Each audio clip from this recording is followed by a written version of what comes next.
Prime minister Starmer और मैंने vision 2035 की घोषणा की थी। ये हमारी साझा महत्वाकांक्षाओं का ब्लूप्रिंट है। भारत का टैलेंट और स्केल और यूके की R&D और एक्सपर्टीज, ये कॉम्बिनेशन बड़े परिणाम लाने की क्षमता रखता है। भारत यूके सीईओज फोरम की इस बैठक में शामिल होना मेरे लिए बहुत खुशी की बात है। सबसे पहले मैं प्रधानमंत्री स्टारमर का उनके मूल्यवान विचारों के लिए आभार व्यक्त करता हूं। बीते वर्षों में आप सभी बिजनेस लीडर्स के निरंतर प्रयासों से ये forum Bharat UK strategic partnership के एक महत्वपूर्ण स्तंभ के रूप में उभरा है। अभी आपके विचारों को सुनकर मेरा विश्वास और गहरा हुआ है कि हम नेचुरल पार्टनर्स के रूप में और तेजी से आगे बढ़ेंगे और इसके लिए मैं आप सबका अभिनंदन करता हूं। फ्रेंड्स, मौजूदा वैश्विक अस्थिरता के बीच ये वर्ष भारत यूके संबंधों की स्थिरता बढ़ाने वाला रहा है, अभूतपूर्व रहा है।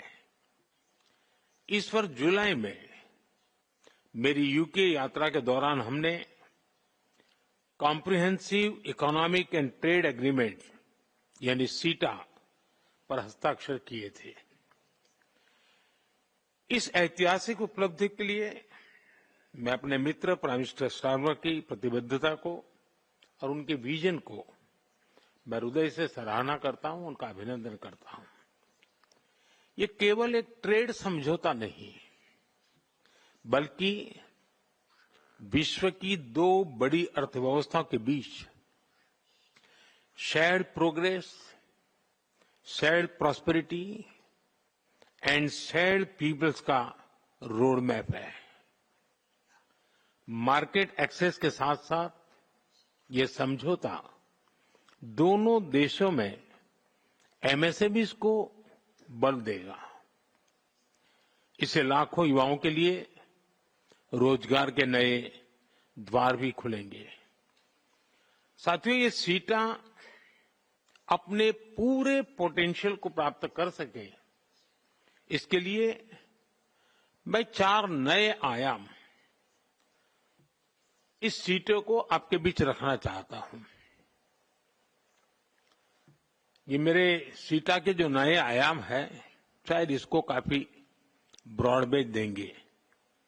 सी यानी कॉमर्स एंड इकोनॉमी, ई यानी education and people to people ties, T यानी टेक्नोलॉजी एंड इनोवेशन, ए यानी एस्पिरेशंस। आज हमारा द्विपक्षीय व्यापार लगभग $56 बिलियन है। हमने 2030 तक इसे 2 गुना करने का लक्ष्य रखा है। मुझे विश्वास है कि ये लक्ष्य हम समय से पहले ही हासिल कर सकते हैं। साथियों, आज भारत में पॉलिसी स्टेबिलिटी, प्रिडिक्टेबल रेगुलेशंस और लार्ज स्केल डिमांड है। ऐसे में इंफ्रास्ट्रक्चर, फार्मा, एनर्जी, फाइनेंस सहित हर क्षेत्र में अभूतपूर्व अवसर मौजूद है। यह भी खुशी का विषय है कि यूके की 9 यूनिवर्सिटीज भारत में अपना कैंपस खोलने जा रही है। आने वाले समय में एकेडेमिया और इंडस्ट्री की साझेदारी हमारी इनोवेशन इकोनॉमी का सबसे बड़ा ड्राइविंग फोर्स बनेगी। साथियों, आज telecom AI, biotech, quantum, semiconductor, cyber और स्पेस जैसे क्षेत्रों में हमारे बीच सहयोग की अनगिनत नई संभावनाएं बन रही हैं। डिफेंस के क्षेत्र में भी हम को डिजाइन और को प्रोडक्शन की ओर आगे बढ़ रहे हैं। अब समय है कि हम इन सभी संभावनाओं को कॉन्क्रीट सहयोग में बदलने पर तेज गति से काम करें। Critical minerals, rare earth, API जैसे स्ट्रेटेजिक सेक्टर्स में हमें स्ट्रक्चर्ड तरीके से आगे बढ़ना चाहिए। इससे हमारे संबंधों को एक फ्यूचरिस्टिक दिशा भी मिलेगी। साथियों, फिनटेक सेक्टर में आप सभी ने भारत के सामर्थ्य को देखा है। आज विश्व के लगभग 50% real time digital transaction Bharat में हो रहे हैं। फाइनेंशियल सर्विसेज में यूके का अनुभव और भारत का डीपीआई मिलकर पूरी मानवता का हित कर सकते हैं। साथियों, हमारे संबंधों को नई ऊंचाई देने के लिए प्राइम मिनिस्टर स्टारमर और मैंने विजन 2035 की घोषणा की थी। ये हमारी साझा महत्वाकांक्षाओं का ब्लूप्रिंट है। भारत और यूके जैसी ओपन डेमोक्रेटिक सोसाइटीज के बीच कोई भी क्षेत्र ऐसा नहीं है जिसमें हम सहयोग बढ़ा न सकें।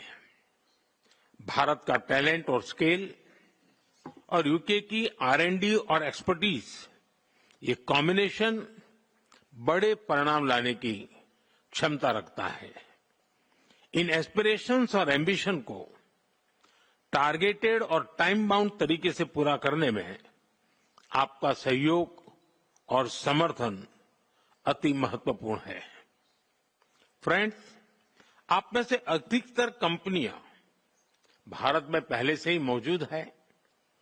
आज भारत की अर्थव्यवस्था में व्यापक रूप से रिफॉर्म किए जा रहे हैं। कंप्लायंसेस को कम करते हुए ईज ऑफ डूइंग, उस पर बहुत फोकस किया जा रहा है। हाल ही में हमने जीएसटी रिफॉर्म्स की घोषणा की है। इससे हमारे मिडिल क्लास एमएसएमईज की ग्रोथ स्टोरी को नई ताकत मिलेगी और आप सभी के लिए भी संभावनाएं बढ़ेगी। साथियों, इंफ्रास्ट्रक्चर विकास हमारे लिए प्राथमिकता का विषय है। हम नेक्स्ट जनरेशन फिजिकल इंफ्रास्ट्रक्चर में इन्वेस्ट कर रहे हैं। 2030 तक 500 गीगावाट की रिन्यूएबल एनर्जी के लक्ष्य की ओर हम तेजी से अग्रसर हैं। मुझे बताते हुए खुशी हो रही है कि हम न्यूक्लियर पावर सेक्टर को प्राइवेट सेक्टर के लिए खोल रहे हैं और इन सभी से भारत यूके सहयोग को नई ऊंचाइयों पर ले जाने के अवसर बने हैं। मैं आपको भारत की इस विकास यात्रा में शामिल होने के लिए आमंत्रित करता हूं। मेरा विचार है कि क्या भारत और यूके के बिजनेस लीडर्स मिलकर कुछ ऐसे सेक्टर चुन सकते हैं जहां हम संयुक्त रूप से दुनिया में नंबर 1 बन सके।